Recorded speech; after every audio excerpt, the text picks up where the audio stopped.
नमस्कार दोस्तों, आप देख रहे हैं ज्योग्राफी विद जाखड़ और मैं आपका मित्र सर्व मित्र विजय जाखड़ आपके लिए आज लेकर आया हूं बहुत ही महत्वपूर्ण सूचना। दोस्तों, यदि आप चैनल पर नए हैं तो चैनल को सब्सक्राइब ज़रूर कर लें ताकि समय पर आपको नोटिफिकेशन प्राप्त हो सके और आगामी कोई भी सूचना है वो समय पर आपको प्राप्त हो सके।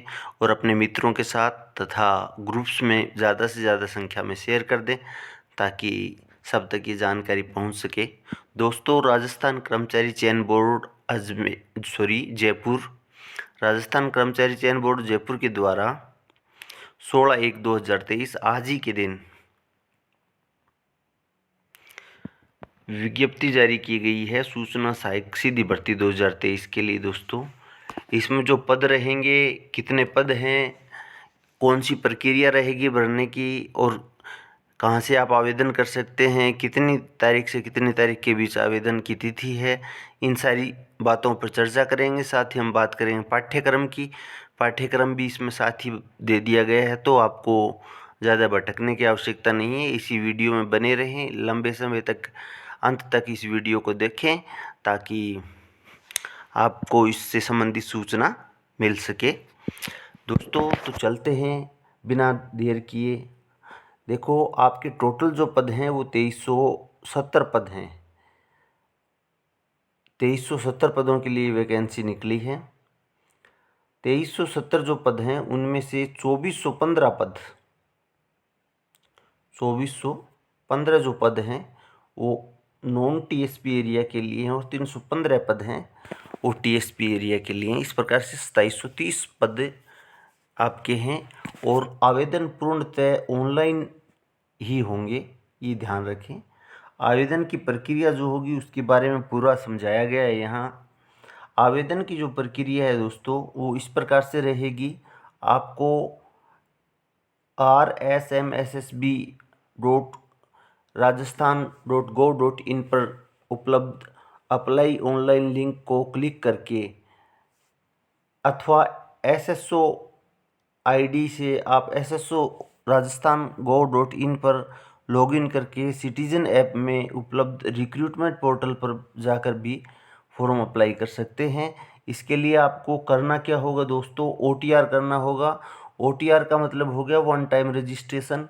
वन टाइम रजिस्ट्रेशन करते समय आपको नाम, जन्म तिथि, लिंग, सेकेंडरी समकक्ष परीक्षा और Aadhaar card, PAN card, poster card, driving licence ID में से किसी एक आईडी प्रूफ के विवरणों का इंद्राज यानी उसको सही सही डेटा को डालना होगा और डॉक्यूमेंट अपलोड करने में अनिवार्य होंगे। इन चीज़ों का विशेष रूप से ध्यान करना होगा। आप SSO से भरते हैं तो भी वन टाइम रजिस्ट्रेशन की आवश्यकता है। RSMSSB से भी भरते हैं तो भी आपको OTR की आवश्यकता होगी। OTR विशेष रूप से आवश्यक हो गया है, OTR जरूर कर लें।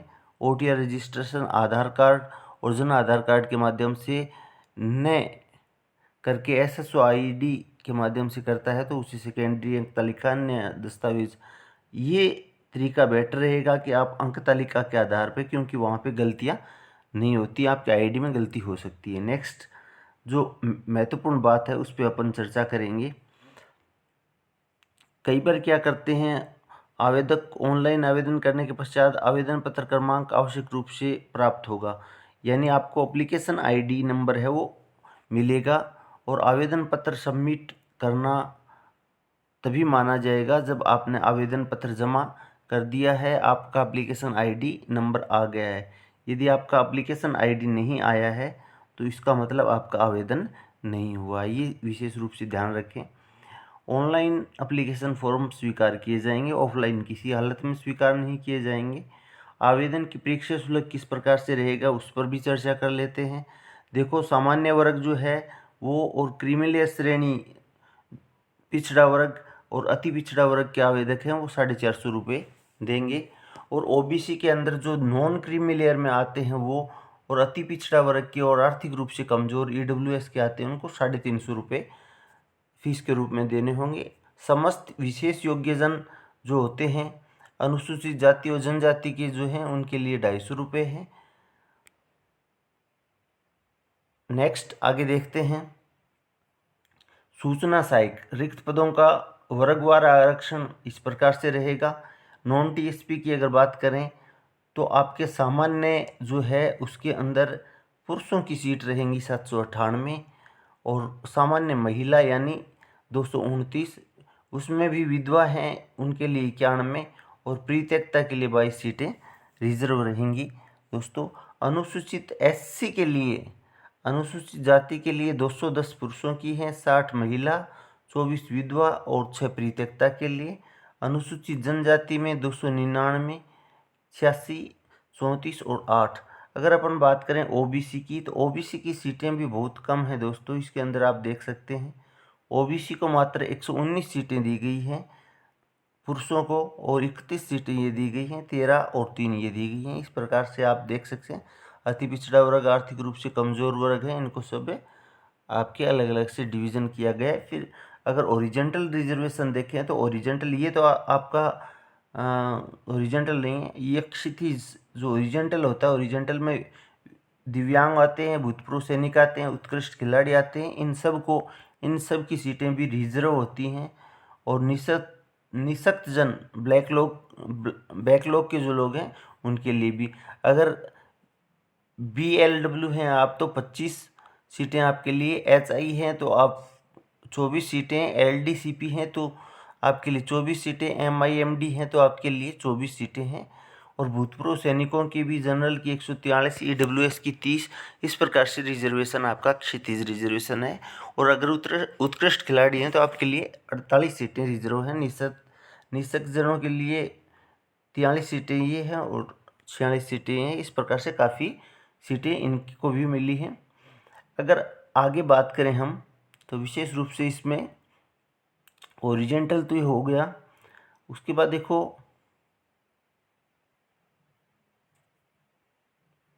कुछ महत्वपूर्ण बात और कर लेते हैं। ये विस्तृत रूप से आप इसके ऊपर देख सकते हैं, मैं इसका लिंक आपको डाल दूंगा, उस लिंक में आप जा कर के अच्छे से देख सकते हैं विस्तृत विज्ञप्ति। अब देखो खिलाड़ियों में भी आप अंतर्राष्ट्रीय खेल संस्थाएं दे रखी हैं कुछ, और टूर्नामेंट चैंपियन में भाग लिया हुआ होना चाहिए, या स्कूल गेम्स फाउंडेशन यानी फेडरेशन ऑफ इंडिया द्वारा आयोजित किसी भी खेलकूद में किसी नेशनल गेम्स में व्यक्ति से या टीम स्पर्धा में मेडल जीता हो, वो भी इसके अंदर शामिल है। ये देखो इसके अंदर खेलकूद से व्यक्ति से टीम में मेडल जीता हो, यूनिवर्सिटीज़ में, एसोसिएशन में, इस प्रकार से आपकी इसमें होगा। दिव्यांगजनों के लिए प्रावधान क्या है वो दे रखे हैं। उसके बाद अनुसूचित जाति के लिए फिर नीचे वेतनमान दिया गया है। आप यदि इसके लिए सिलेक्ट हो जाते हो, पे मैट्रिक्स आपके 8 लगेगा और वेतनमान आपका न्यूनतम 26,300 रुपये वेतन रहेगा आपका। नेक्स्ट बात करते हैं पात्रता, इस पे विशेष रूप से फोकस करें। भारत के किसी भी विद्यालय द्वारा स्थापित किसी विश्वविद्यालय से कंप्यूटर विज्ञान, कंप्यूटर अभियांत्रिकी, कंप्यूटर एप्लीकेशन, कंप्यूटर विज्ञान और अभियांत्रिकी तथा इलेक्ट्रॉनिक्स और संचार तथा सूचना प्रौद्योगिकी में स्नातक उत्तर डिग्री या उसके समतुल्य डिग्री आपके पास होनी चाहिए, या फिर ये होना चाहिए सरकार के द्वारा मान्यता प्राप्त किसी पॉलिटेक्निकल जो संस्थान है से कंप्यूटर एप्लीकेशन में पोस्ट पॉलिटेक्निकल डिप्लोमा या कंप्यूटर विज्ञान और अभियांत्रिकी कंप्यूटर एप्लीकेशन, इस प्रकार से इसकी योग्यताएं ये रखी गई हैं। आप देख सकते हैं इसके अंदर अच्छे से देखो। और इसके साथ में एक और जो ज़रूरी चीज़ है वो है हिंदी और अंग्रेजी दोनों में 20 शब्द प्रति मिनट टंकन यानी टाइपिंग की गति आपकी होनी चाहिए। और देवनागरी लिपि में हिंदी में कार्य करने का ज्ञान तथा राजस्थान की संस्कृति का ज्ञान होना भी अति आवश्यक है, ये भी देख लें। अन्य योग्यताएं आपकी इसमें स्वास्थ्य और चरित्र के बारे में भी बताया गया है। फिर राष्ट्रीयता इंडियन होना चाहिए। आयु देखो, आयु आपकी 1/1/2024 को 21 वर्ष होनी चाहिए, न्यूनतम और अधिकतम 40 वर्ष है। फिर इसके अंदर 3 साल, 5 साल 10 साल की जो छूट है वो अलग से रहती है, जो आपको पता ही होगा। नेक्स्ट अगर बात करें विवाह पंजीयन, अगर आप विवाहित हैं तो तत्संबंधी प्रमाण पत्र समय वांछनीय होगा, यानी जब आप तत्संबंधी प्रमाण पत्र वांछनीय होगा जब आप परिपत्र में जारी होने की दिनांक में राजकीय सेवा में अगर नियुक्ति पा लेते हैं तो। अब आगे है आपके आवेदन एवं परीक्षा कराने और ऑनलाइन पत्र भरने की अवधि। अवधि का मतलब ये है कि आपका 27 तारीख से लेकर के 25 फरवरी 2023 तक आवेदन किए जाएंगे। मध्य रात्रि 23:59। कहने का मतलब रात को 12 बजे तक आपके आवेदन स्वीकार किए जाएंगे 25 फरवरी 2023 तक, और 27 जनवरी को इसके फॉर्म अप्लाई करने आप शुरू कर सकते हैं।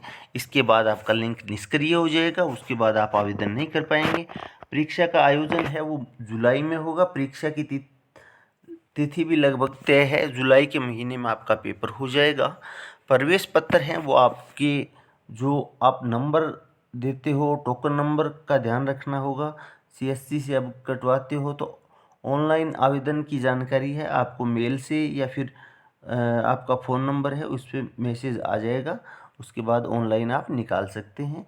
NOC की बात है, अगर पहले से आप सरकारी कर्मचारी हैं तो आपको NOC लेनी पड़ेगी फॉर्म अप्लाई करने से पहले। नियुक्ति और योग्यताएं इसमें दी गई हैं। अभ्यर्थियों के प्रमाण पत्र के संबंध में प्रावधान दिए गए हैं। फिर यहाँ जाति प्रमाण पत्र की वैधता अवधि के बारे में कुछ बातें दे रखी हैं कि सामाजिक और न्याय अधिकारिता विभाग 9/9/2015 के अनुसार आपको छूट मिलेगी। जैसे SC ST के हैं तो आपको आजीवन आपका बनाया हुआ है, और क्रीमी लेयर वर्ग में है तो उसको आपको एक बार 3 वर्ष में 1 वर्ष में मान्य होगा। एक बार आपको क्रीमी लेयर नहीं होने का प्रमाण पत्र भी देना होगा, और नॉन क्रीमी लेयर हैं तो उसके लिए भी वही प्रावधान है कुछ, वो देख लेना आप। विस्तृत विज्ञप्ति में आपको मैं नीचे डिस्क्रिप्शन में डाल दूंगा। ऑनलाइन आवेदन के लिए विशेष निर्देश कुछ और दिए गए हैं, वो इसमें दिए गए हैं। ये तो जो आप भरवाने जाओगे फॉर्म उनका काम है, अपने आप कर देंगे, वो कोई दिक्कत नहीं आएगी।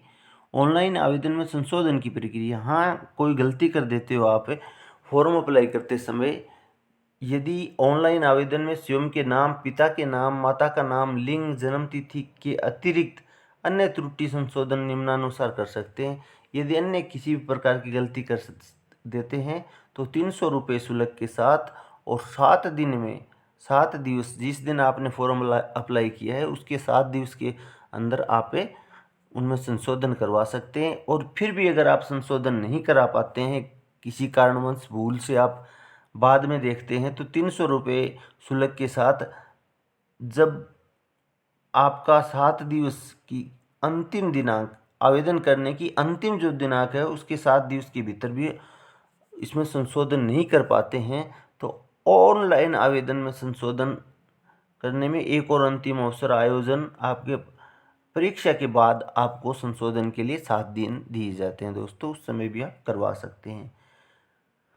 गलत सूचना नहीं भरें। सूचना सहायक के पदों पर यह आपका अधिकतम 100 अंक रहेंगे और 3 घंटे का पेपर रहेगा, और आपकी जो टंकन टाइपिंग टेस्ट होगा वो 15 मिनट हिंदी के लिए, 15 मिनट अंग्रेजी के लिए मिलेंगे, और वो आपको मैंने ऊपर बता ही दिया क्या क्या लगेगा। लिखित परीक्षा का पाठ्यक्रम इस प्रकार से होगा: problem solving, data interpretation, data sufficiency, logical reasoning, mental ability and analytical reasonings. इस प्रकार से आपके टॉपिक दे रखे हैं। टंकण में ये जो दे रखा है वो आपको बता देता हूँ।